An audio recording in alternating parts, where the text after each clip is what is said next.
Assalamualaikum warahmatullahi wabarakatuh. Baiklah, di sini saya akan menjelaskan tentang perbedaan psikoterapi dengan konseling, pendekatan mental illness, dan bentuk-bentuk utama terapi. Pertama, perbedaan psikoterapi dan konseling. Psikoterapi adalah proses jangka panjang berhubungan dengan upaya merekonstruksi seseorang dengan perubahan yang lebih baik.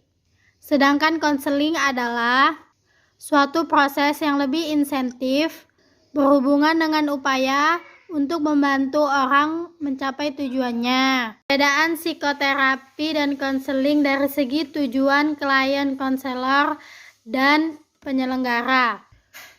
Tujuan psikoterapi adalah menyembuhkan penyimpangan yang terjadi, baru melakukan pencegahan agar penyimpangan itu tidak terjadi lagi. Dapat dikatakan bahwa psikoterapi adalah bertujuan untuk penyembuhannya, sedangkan tujuan konseling adalah untuk membantu seseorang menghadapi tugas-tugas perkembangan. Contohnya, remaja yang menghadapi masalah. Perbedaan dari segi klien, konselor, dan penyelenggara. Secara tradisional, konselor menghadapi klien yang normal, sedangkan psikoterapi menghadapi klien yang mengalami neurosis atau psikosis. Menurut Patterson dan Pallon, konseling diberikan pada klien, sedangkan psikoterapi diberikan pada pasien. Konseling bisa dilakukan di lembaga pendidikan seperti sekolah, perguruan tinggi, biro khusus, atau praktek pribadi. Sedangkan psikoterapi dilakukan dalam kegiatan yang bersifat klinis di lembaga pendidikan dengan pengaturan dan suasana khusus. Pendekatan mental illness. Mental illness adalah gangguan mental, perilaku, dan emosional yang menyulitkan Anda bekerja, bersosialisasi, dan beraktivitas lain. Sama seperti penyakit fisik yang berbeda-beda jenis dan tingkat keparahannya.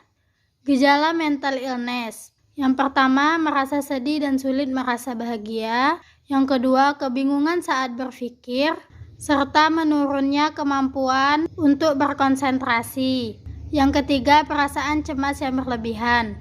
Yang keempat, sering merasa takut dan lain sebagainya. Selanjutnya, bentuk-bentuk utama terapi. Bentuk-bentuk utama terapi itu ada 3 macam. Yang pertama, terapi suportif. Terapi suportif adalah pengobatan yang diarahkan untuk menjaga integritas fisiologis atau fungsionalis pasien sampai pengobatan yang lebih definitif dapat dilaksanakan.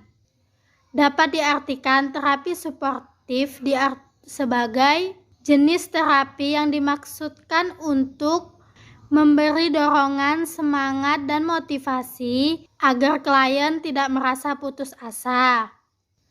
Tujuan dari terapi suportif adalah 1. Menaikkan fungsi psikologi dan sosial. 2. Menyokong harga dirinya dan keyakinan dirinya sebanyak mungkin. Yang ketiga, menyadari realistis keterbatasannya agar dapat diterima. Yang keempat, mencegah terjadinya relaps. Yang kelima, bertujuan agar penyesuaiannya baik. Yang keenam, mencegah ketergantungannya pada dokter. Dan yang terakhir, memindahkan dukungan profesional kepada keluarga. Yang kedua, terapi reedukatif. Terapi reedukatif adalah untuk mencapai pengertian tentang konflik-konflik yang letaknya lebih banyak di alam sadar. Cara-cara psikoterapi reedukatif adalah yang pertama, terapi hubungan antar manusia, relationship terapi. Yang kedua, terapi sikap, attitude terapi. Yang ketiga, terapi wawancara, interview terapi. Yang keempat, konseling terapeutik. Yang kelima, terapi casework.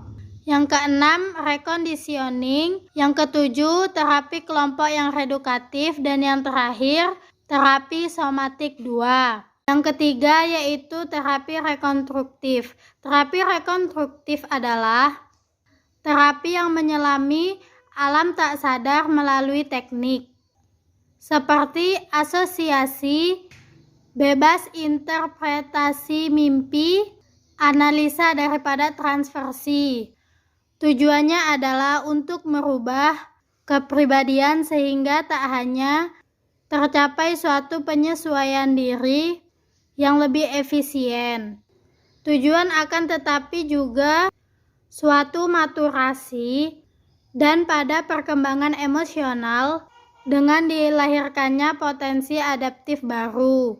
Metode dan teknik pendekatannya antara lain, pertama, psikoanalisis, yang kedua, pendekatan transaksional, dan yang terakhir, penyembuhan analitik berkelompok.